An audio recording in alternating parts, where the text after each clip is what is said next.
Guys, कैसे हो आप? आपका स्वागत है मेरे चैनल स्टडी बाय सीमा में। तो आज आपके लिए जो मैं टॉपिक लेके आई हूँ वो लेके आई हूँ शंकु, यानी शंकु के बारे में आज पढ़ेंगे कि शंकु की आयतन कैसे ज्ञात करते हैं, उसका वक्र पृष्ठीय, कुल पृष्ठीय और उसकी तीरक ऊंचाई अपने कैसे ज्ञात कर सकते हैं और उसकी आकृति कैसे होती है। एग्जाम में उसमें किस टाइप के क्वेश्चन आपको देखने को मिलेंगे, उसी टाइप के क्वेश्चन अपने यहाँ पे लेके आए हैं। तो लेट्स स्टार्ट करते हैं अपने शंकु।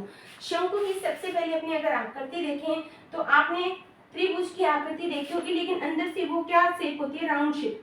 इसका मतलब आपने जो बर्थडे की केक, जो बर्थडे की बच्चों की जो कैप होती है वो शंकु के आकार की होती है। ठीक है, अब ये ए है, ये बी है और ये सी है। ठीक है बच्चों, अंदर से राउंड शेप में होती है, इसका मतलब अंदर से गोलाकार, इसका मतलब उसकी त्रिज्या होगी। और जो सिंपल 90 डिग्री का कोण बनाती है वो उसकी ऊंचाई होती है। जो ये तिरछी होती है ना, उसको बोलते हैं तीरक ऊंचाई। ठीक है बच्चों, अब देखो ये अपना शंकु है। अब शंकु में 4 टाइप के आपके क्वेश्चन आपको देखने के मिलेंगे। फर्स्ट क्वेश्चन होता है शंकु का आयतन क्या होता है, शंकु का वक्र पृष्ठीय क्षेत्रफल क्या होता है, शंकु का कुल पृष्ठीय क्षेत्रफल क्या होता है और शंकु की तीरक ऊंचाई क्या होती है। तो सबसे पहले अगर अपने बात करें तीरक ऊंचाई, मान लो आपको ऊंचाई यहाँ पे दी हुई है 8 सेंटीमीटर। ठीक है बच्चों, और उसकी जो त्रिज्या है वो मान लो आपको दी हुई है 6 सेंटीमीटर। तो अपने को तीरक ऊंचाई ज्ञात करनी है। तो कैसे ज्ञात करेंगे? शंकु की तीरक ऊंचाई क्या होती है? स्मॉल एल होती है, एल। अब देखो आपको यहाँ पे ये कौन सी आकृति दिख रही है? यहाँ पे AOC, यानी एक समकोण त्रिभुज है। समकोण त्रिभुज का अपना कर्ण कैसे ज्ञात करते हैं? कर्ण यानी एल है, तो यानी ए की स्क्वायर, यानी अपने ज्ञात करते हैं आधार की स्क्वायर प्लस लंब की स्क्वायर। यानी जब अपने को तीरक ऊंचाई ज्ञात करते हैं, शंकु ज्ञात, कर्ण ज्ञात करते हैं, कर्ण की स्क्वायर बराबर आधार की स्क्वायर प्लस लंब की स्क्वायर, वही फॉर्मूला लगाया है। कर्ण यहाँ पे एल है, आधार त्रिज्या है और एल जो है वो ऊंचाई है। तो यहाँ पे जब अपनी एल की बात करेंगे तो आर की स्क्वायर प्लस एच की स्क्वायर, ये हो गया। अब अपने को ज्ञात करना है एल, यानी तीरक ऊंचाई। कई बार कंडीशन में आपको क्वेश्चन में तीरक ऊंचाई दी होगी, जहाँ पे दी होगी तो वहाँ पे अपने को ज्ञात करने की जरूरत नहीं होती, लेकिन कई बार क्वेश्चन में अपने को तीरक ऊंचाई भी ज्ञात करनी होती है।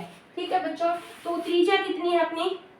6 सेंटीमीटर की स्क्वायर और ऊंचाई है 8 सेंटीमीटर की स्क्वायर। 6 की स्क्वायर होगी 36 और प्लस कितनी होगी 64, कितना हो गया अपना 100। तो L इक्वल टू कितना हो गया? 10 सेंटीमीटर। यानी अपने को जो तीरक ऊंचाई है वो कितनी आ गई? 10 सेंटीमीटर ही आ गई।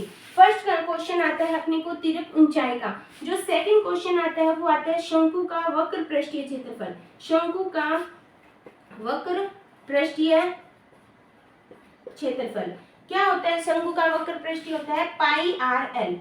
ठीक है बच्चों, पाई का मान हमेशा 22/7 है, आर का मान 6 और एल का मान अपने ने 10 ज्ञात कर लिया। तो कितना हुआ? 132/7।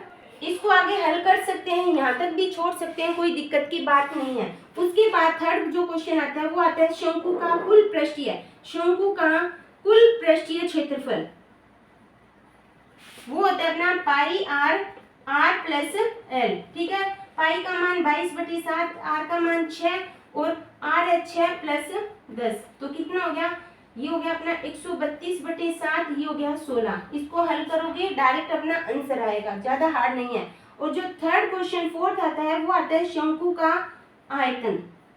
आयतन, शंकु का आयतन और शंकु का वक्र पृष्ठीय क्षेत्रफल, ये दो फॉर्मूले आप अच्छी तरह याद कर लेना। ऊपर वाले फॉर्मूले याद करने की ज्यादा जरूरत नहीं है, याद करो तो सबसे अच्छी बात है, पर ये दो फॉर्मूले याद कर लेना। क्या होता है? 1/3 पाई आर स्क्वायर एच।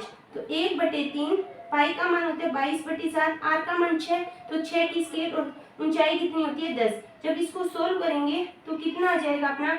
44 × 60/7। इसको हल करोगे वो डायरेक्ट अपना मान आ जाएगा। तो इस तरह अपने शंकु का तीरक ऊंचाई, शंकु का वक्र पृष्ठीय, शंकु का कुल पृष्ठीय और शंकु का आयतन है, ये 4 टाइप के क्वेश्चन आपको शंकु को में देखने को मिलेंगे।